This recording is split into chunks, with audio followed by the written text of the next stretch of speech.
But I am someone who's pro communication, and I think the more dialogue you have about it, especially with studio etiquette. I've always realized that when I started recording, that it was real important to have that good 30 minutes with just the engineer, where you didn't do nothing but you just talked. And yeah, it's on the clock. Yeah, I'm getting clocked for that. But I think I'm getting more quality work out of it because there's a relationship and a chemistry that's being built. You know what I'm saying? So I'm big on communication. You know what I'm saying? But still, I love organic because organic is where the magic happens. Play me your song. So yes, tell me what you think it is. Mm. Mm. Mm.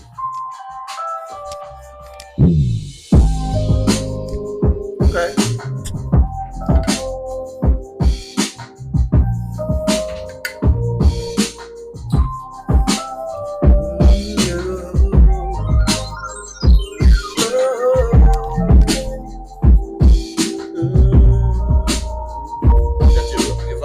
Yeah.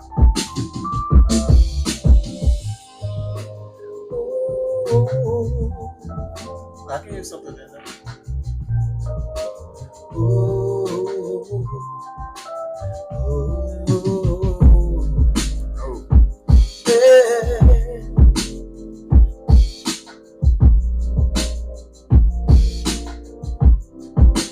You make me feel so alive. Hey.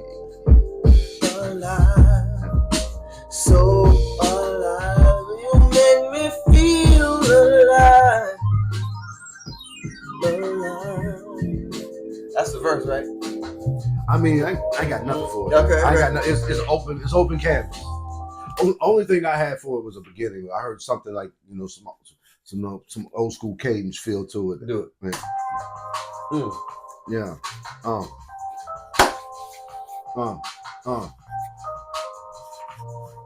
Hey, hey, hey. And we do it like this, y'all. This y'all. This y'all. This y'all. This y'all. This y'all. This y'all. This y'all. This y'all. This y'all. This y'all. This y'all. This. So we do it like. Yeah, I have to go. When I wake up in the morning, see your face, I feel so alive. I like that. When we wake up, walking here with today, I feel so alive. You make me feel alive. Alive. Alive. You make me feel alive. Oh, alive. I can do some of this. Alive. You make me feel alive. And then we do it like this, y'all. This y'all. This y'all. This y'all. This y'all. This y'all. This y'all. This y'all. This y'all. This y'all. This y'all. And we do it like this, y'all. This y'all. This y'all. This y'all. This y'all. This y'all. This y'all. This y'all. This y'all. This y'all. Every day that I wake with you, a new day with you. Hey, you make me feel alive. Don't ever take it away. Each and every day. You make me feel alive. Yeah, that's what I'm doing like this, y'all. This y'all. Like this, y'all. This y'all. This y'all. This y'all. This y'all. This y'all. This y'all. So, what you come up with, and what on this song that we did, Nobody But Us. From your lyrics, where were you coming from with it? I can't even get that deep with it, bro, because I'm so new to songwriting. This is such a new thing for me that it's kind of like I'm just kind of like I'm going off the beat, the hook, and what just came out came out.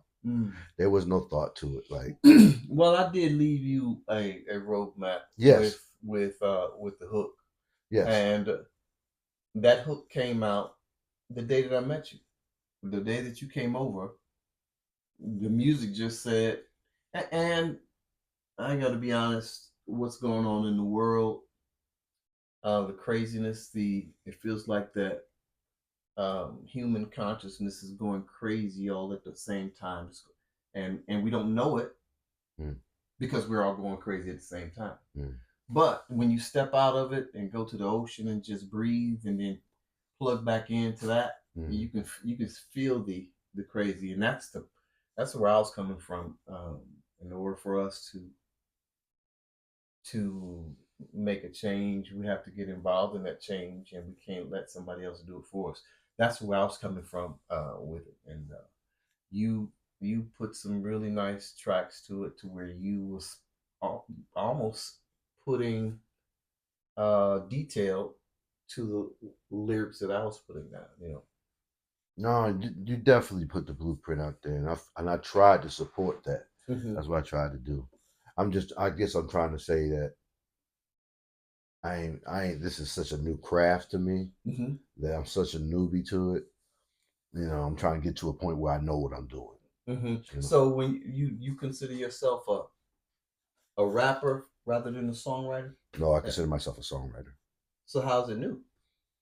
When you say, because I've never had to write the verses. I always just did the hooks and did more of the production for artists that I've managed in the past. No, I did write hooks. I did give concept for ideas for songs, but I never really had to write the verses. So writing verses is new. So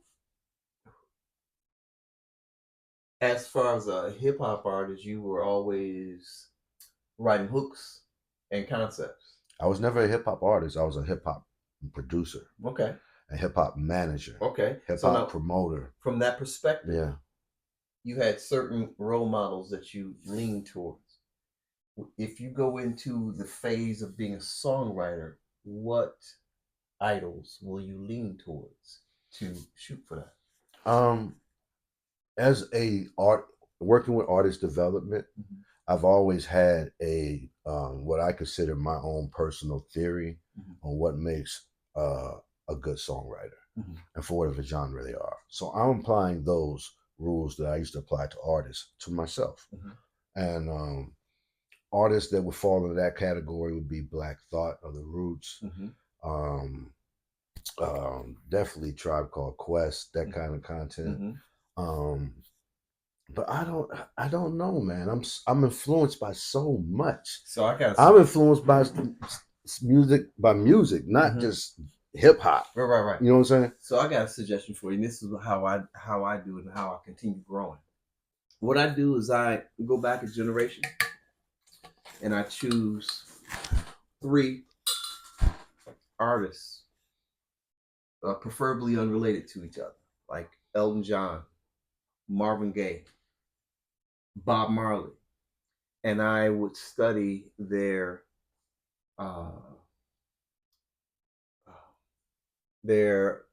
rhyme schemes, their subject matter, and their how they format a song. And then after I have studied it and I got it down, I even probably wrote it down, journaled about it. I would smush those. You journaled about the song? Yes. Like what the songwriter was actually writing and what you thought they were trying to convey in this. Yes. And did he just start off inside the chorus without an intro? Wow. So he started chorus, verse, chorus, verse, bridge, chorus out. Right.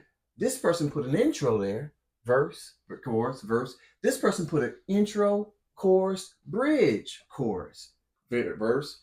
So I studied their rhyme scheme, and after you learn the rule, how can I break the rule and get away with it and it sounds good? And that makes for the original songwriting for me. So I will smush those together, because if I study one person, they will say, man, that person sounds just like Bob Marley. If I study this guy, I can hear some Elton John in that. But if I study 3 people and synergize them, mesh them together, they go, now that sounds good, but I don't know who it sound like. Right. So, and then I would put those people up, and then get 3 people: Tracy Chapman, Lenny Kravitz, Seal.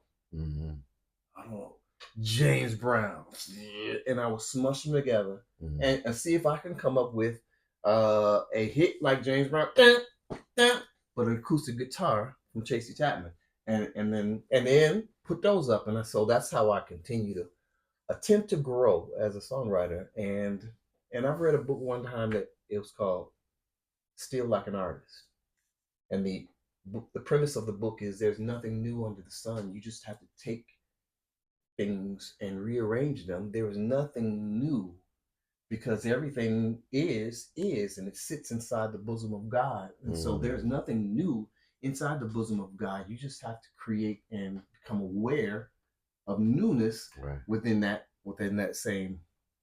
So you just are rearranging things that are really old news. You know, it's like you're gonna learn with me. I can take anything in life and apply it to the Matrix movie. You didn't, dude. What? Then now I'm having a moment here because people will laugh, but that movie changed my life. Changed my life.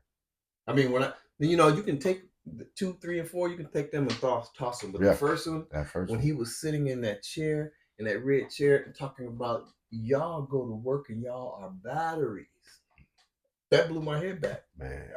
I mean, I had to stop and just think that.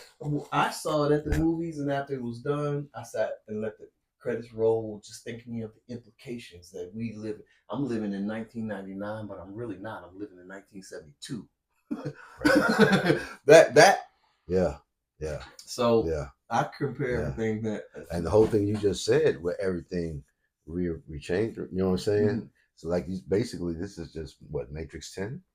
So Matrix 15. So the new genres and all that.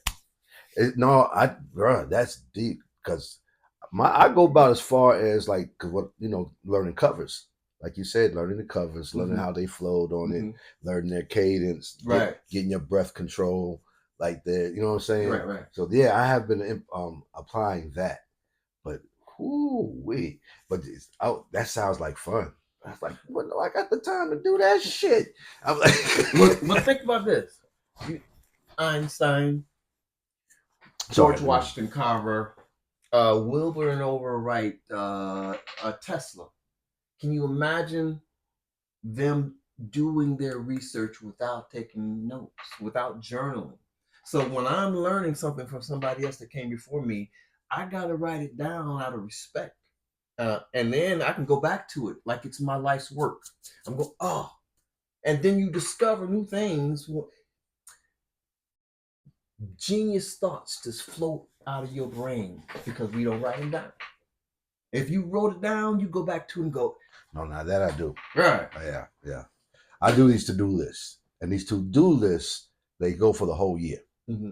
So it's like, I'm able to, like, when it's done in the year, and it's almost like that. Was it 80-20 rule? You know what I'm saying? But it's like, because I don't always get done, but just because I do daily to-do lists and knock them off the board, and then ideas pop up. They come, my daily ideas go into that to-do list, so they become bullet points. You know what I'm saying? And then, like, right now, because I'm done with the album, I'm at a point like where I wrote down, reread your to-do list. It's gonna take me a minute to do that, because man, it's like 80 pages for the whole year, and I got last year's like that. So I don't journal, like, like I have to get to your Jedi level. I haven't got to your Jedi level yet. I am constantly putting down my thoughts and ideas. I constantly do that, and I do it in Google Doc though. I don't write them down. I do it in Google Doc. There's something to it. Yeah, I know what you're about to say. There's something to it. It's like what the Japanese. Yeah. I mean, what is that? Or they are smushing wine. Yeah, you can take it to the factory and get it done quick. Right. But there's something to putting pen to pad and writing. Do you know that I can pull up a journal from 1987. Do you know I have? You can pull up a journal from 1987. Yes, check this out. I have a journal from 1987, a journal from 1992, a journal from 2004, a journal from 2007, a journal from 2015. And I went through those journals and found lyrics, so I collaborated with younger versions of myself. And the song turned out. I gotta let you hear the song. There was a. You're not Gemini, right? No, I'm Sagittarius. No. There was an episode in my life. Gemini tendencies. I don't. I'm a Gemini, man. When is your birthday? June 17th. Okay, my son's birthday is May 23rd. It's next week. Okay. But there was a time where I went kind of underneath the wire. I was homeless, and I wanted to continue to write, and I couldn't. And the only thing that I had was a 16 track that survived the storm of me being homeless. It was a Roland 1680. Roland 1680. So I did all the parts with my mouth. I did the bass with my mouth. I put. Where are you? Where are you location wise? In Atlanta. It felt like Atlanta. It was in Atlanta because I got Atlanta stories like that too. Woo! Go ahead. And I did the bass. When I got to the guitar, I put flange on my voice, right? And then I layered it with vocals. And my intent was to change all of that out when I got to a studio and exchange the guitar for my voice for a guitar. But when I got to a studio, I left all of the vocal parts in there and only added a drum. And man, I'm gonna let you hear it when we get off this. I'm in Atlanta. This is mid-90s. I got my S550 down there, Roland S550, being triggered by a Commodore 8-track sequencer. It's a computer game sequencer. Okay. Yeah, 8 tracks. Yeah, and triggering the S550. That's how I'm making my beats down in Atlanta. And like, man, we are so broke down there in Atlanta in the mid-90s. I mean, making bean burgers. Mid-90s, that was around the Olympics. Yeah, I was down there for the Olympics. Well, that was around the Olympics and the end of Freaknik. I was right in the middle of all of that. Yeah. I got to go see an Olympic boxing match. I was right downtown. I was right down on Mitchell Street. And I was on Lee Street, West End, right across the street from West End Mall.